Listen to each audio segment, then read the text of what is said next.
Welcome to the Daily History Podcast, where we unravel the threads of the past to weave the rich tapestry of our history. In today's episode, The Conquest of the Inca Empire, a tale of ambition and conflict, we'll journey back to a pivotal moment that reshaped the New World. Join us as we explore the splendor of the Inca civilization and the dramatic events that led to its downfall. Imagine, if you will, a civilization flourishing atop the mountainous backbone of South America, where an intricate network of stone paths weaves through emerald terraces and monumental stone structures echo with the wisdom of the ages.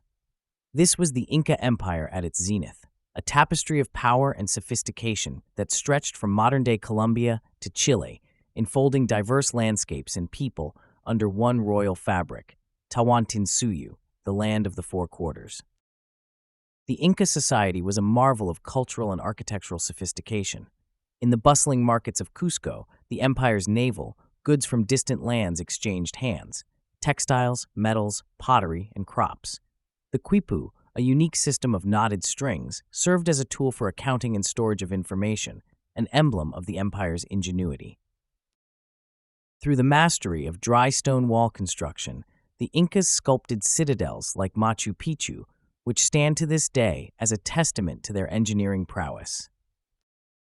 Social organization reflected the meticulous nature of Inca rule. From the Sapa Inca, the divine and absolute monarch, to the peasants and artisans who paid tribute through a labor tax known as mita, the Inca state maintained control and cohesion.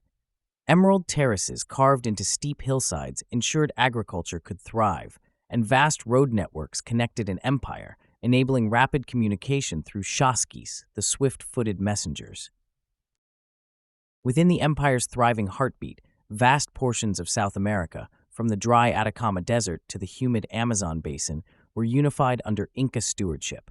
Cities like Quito, Cajamarca, and Arequipa all fell under the Inca sphere, encompassing an area of nearly 2 million square kilometers, a territory unparalleled in pre-Columbian America. In the year 1532, an air of uneasy anticipation hung over the vast and rich lands of the Inca Empire. A Spanish expedition, led by the intrepid and ambitious Francisco Pizarro, had set foot on the empire's western fringes, hungry for glory and gold. Pizarro and his men were far from home, standing on the edge of a world that predated them by centuries, yet they harbored intentions that would soon steer the course of history in a direction none could fully predict. The Spaniards' arrival at Cajamarca was a moment fraught with tension. Tales of Inca wealth had lured them across perilous seas and unforgiving terrain, pushing them onward with the promise of riches that had filled the dreams of European fortune seekers since the first whispers of a golden empire reached their ears. Yet, the enormity of what lay before Pizarro and his forces, the might of a civilization that had mastered the Andean world, could not be understated. Onlookers could only imagine the thoughts racing through his mind as he prepared to gamble everything on a bold confrontation. As the home to such sprawling grandeur, Cajamarca served as a daunting backdrop for what would become a defining clash of cultures. The Inca, led by their sovereign Atahualpa, marshaled their forces with an undeniable sense of dignity and the conviction that they were defending the sanctity of their domain against these foreign intruders. Despite the air of confidence, there must have been an undercurrent of uncertainty coursing through the ranks, for these warriors had but whispers of the invaders' capabilities, laden with rumors of thunderous weapons and beasts resembling mountains. The chessboard was set. All that remained was for the pivotal moves to be played. Pizarro, with a contingent of men whose armor gleamed under the Andean sun, cast a long shadow over the valley. Atahualpa, proud and resolute, was about to confront an enemy whose hunger for conquest was matched only by a voracious desire for Inca gold. The Battle of Cajamarca would be more than a conflict. It would signal the collision of two worlds, a tumultuous and tragic moment where the fates of empires hung precariously in the balance. On November 16, 1532, as the sun dipped below the jagged horizon, the silent anticipation gave way to the chaos of confrontation. Steel clashed, cannons roared, and a new chapter in the annals of the Americas was bloodily inscribed. The motives of Pizarro and his men were clear: conquest and wealth. The intentions of the Incas, however, while clouded by the fog of impending disaster, were no less fervent, focused on the preservation of their culture, their people, and their way of life. This battle, emblematic of the broader conflict between indigenous cultures and European colonizers, would come to symbolize a turning point not just for the Inca, but for the entire New World. As the dust settled, the stark reality of change, unforeseen and indelible, lay etched upon the face of history, marking the end of an era and the bittersweet birth of another. We shift our focus now to the unprecedented clash of cultures and technologies that defined the Spanish conquest of the Inca Empire. When Francisco Pizarro and his forces set foot on Inca soil, they brought with them military technology unlike anything the indigenous population had ever seen. The Spanish conquistadors were armed with steel swords, crossbows, and harquebuses, a type of early firearm. Their steel armor was capable of withstanding the traditional weapons used by the Inca warriors, giving them a substantial defensive advantage in battle. Furthermore, perhaps the most striking advantage the Spanish held was their cavalry. Horses had long since become extinct in the Americas, and their reintroduction by Europeans had a profound psychological impact on the Inca fighters who had never seen such creatures. The sight of armored men atop powerful steeds charging into battle was a form of psychological warfare in itself, often causing panic and disorder within Inca ranks. The Inca Empire, famed for its innovative agricultural techniques, sophisticated road systems, and monumental architecture, found its military tactics and weaponry at a disadvantage against the Spanish. Their response to the new forms of warfare introduced by the conquistadors showed both resilience and adaptation. The Incas attempted to adjust their strategies, focusing on guerrilla tactics and attempting to exploit their superior numbers and knowledge of the terrain. They used ambushes and aimed to fight in close quarters where the Spanish cavalry was less effective. Yet, despite moments of tactical brilliance, the Inca warriors could not overcome the combined might of Spanish military technology, the psychological terror of horses and gunfire, and the diseases that the Europeans unknowingly introduced. These elements collectively contributed to the eventual downfall of one of the most impressive empires in pre-Columbian South America. In the end, the Incas' valiant efforts to adapt their warfare tactics were insufficient in the face of such formidable military innovations. The disparity in martial technologies and the shock factor of Spanish cavalry and firearms remained critical components in the Spanish victory, symbolizing a turning point not only for the Inca Empire, but also for the history of the entire continent. In the heart of the Andean civilization, a tempest of discord was brewing, threatening the very foundation of the Incan Empire. This internal turmoil was not just a prelude to the Spanish invasion, but a decisive factor that would catalyze its downfall. As we peer behind the curtain of history, we find two brothers, Atahualpa and Huascar, sons of the late Emperor Huayna Capac. Upon their father's death in 1527, the empire was divided, with Huascar ruling the northern part of the empire from Cusco and Atahualpa controlling the north from Quito. Their co-regency was short-lived, as the brothers' ambitions set them on a collision course. A bitter civil war ensued, known as the War of the Two Brothers, which lasted from 1527 until 1532. The Inca Empire, which had stretched across western South America from Colombia to Chile, became a battleground. Atahualpa, with his well-organized troops and strategic acumen, defeated Huascar at the Battle of Quipaipan. Huascar was taken prisoner, and this victory solidified Atahualpa's claim to the throne. However, the battle for power had severely weakened the empire's ability to mobilize against new threats. The Spanish conquistadors, led by Francisco Pizarro, arrived at this most inopportune time. As Atahualpa celebrated his victory in Cajamarca, he was unaware that his own internal strife had sown the seeds for the impending conquest. The Spanish, although vastly outnumbered, were quick to exploit the discord among the Incas. With the Inca forces weary from war and the loyalty of subjects to their captured ruler, Huáscar, uncertain, Pizarro found an empire ripe for invasion. It was in this context of civil unrest that the Spanish would initiate the final, devastating blow to the Inca civilization. The annals of the Inca Empire are replete with tales of glory, but none are as poignant as the journey of Atahualpa, its last sovereign emperor, unrestrained by any foreign yoke. Born into a realm divided by fraternal discord, Atahualpa emerged triumphant in a bitter civil war that had drained the energies of a once unassailable empire. His victory was short-lived. It was in the year 1532 that Atahualpa fell into the hands of those driven by thirst for empire and gold, the Spanish conquistadors. Francisco Pizarro and his force of men, desiring the fabled wealth of the Incas, seized upon the emperor at Cajamarca.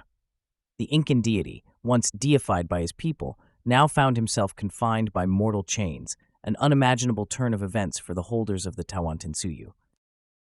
A ransom unlike any other was set, a room filled once with gold, twice with silver, in exchange for the freedom of their divine leader. Records suggest that the ransom demanded was met, yet no amount of treasure could quench the Spaniards' deeper hunger. Despite the vast treasures surrendered, Pizarro, betraying promises and honor, ordered the execution of Atahualpa on August 29, 1533. The former emperor was condemned to death by strangulation after a sham trial that found him guilty of charges including idolatry, rebellion against the Spanish, and most ironical of all, fratricide. The repercussions of Atahualpa's demise were manifold and tragic. The threads of continuity were severed, the Inca worldview challenged as never before. The absence of their leader created a vacuum that undermined the cohesion of an elaborate system of governance, leaving the society vulnerable to further Spanish incursions. The death of Atahualpa marked not just the fall of a ruler, but the beginning of the end for an empire that had flourished for centuries. And as the last echoes of the emperor's royalty faded into the highland mists, a new chapter, dark and uncertain, began for the children of the sun. As we delve deeper into the story of the Spanish conquest of the Inca Empire, we encounter a critical yet often neglected facet: indigenous allies who sided with the invaders. This was a strategic move by the Spanish, employed not just in Peru, but in most of their New World endeavors. However, the motivations of the native allies were complex. They ranged from seeking liberation from Inca rule to personal enmity between rival groups, and sometimes simply the desire for power and influence in the new regime they foresaw would be established. One prime example of such alliances can be seen in the case of the Canary people, who harbored a historical hostility towards the Incas, and thus saw cooperating with Pizarro's forces as a means to their own end. The Spanish offered them military technology and promised liberation. It is important to note that the Incas, though they had united a vast region, had not erased the identities or grievances of the many peoples they ruled. These internal divisions were deftly exploited by the Spanish. By reflecting on these alliances, we gain insight into the intricacies of the Inca downfall. The combined forces contributed to the swift toppling of a once mighty empire, demonstrating that it's not just military might, but also the ability to understand and manipulate existing societal fractures that can determine the outcome of conquests. Such exploration uncovers the multiple layers of historical events, urging us to look beyond the black and white narrative of invader versus invaded. The conquest of the Inca Empire by the Spaniards marked not just the end of one of the most influential civilizations in South America, but also the beginning of a new era for its people. The aftermath was profound and far-reaching, with immediate and lasting effects still evident centuries later. The establishment of Spanish colonial rule brought with it a complete overhaul of the social, economic, and political landscapes. The implementation of the encomienda system, which forced the indigenous people to labor in the mines and plantations, undeniably changed the socio-economic fabric of the region. The Spanish crown's quest for wealth resulted in the extraction of precious metals, leading to the near decimation of the native population due to overwork and diseases introduced from Europe.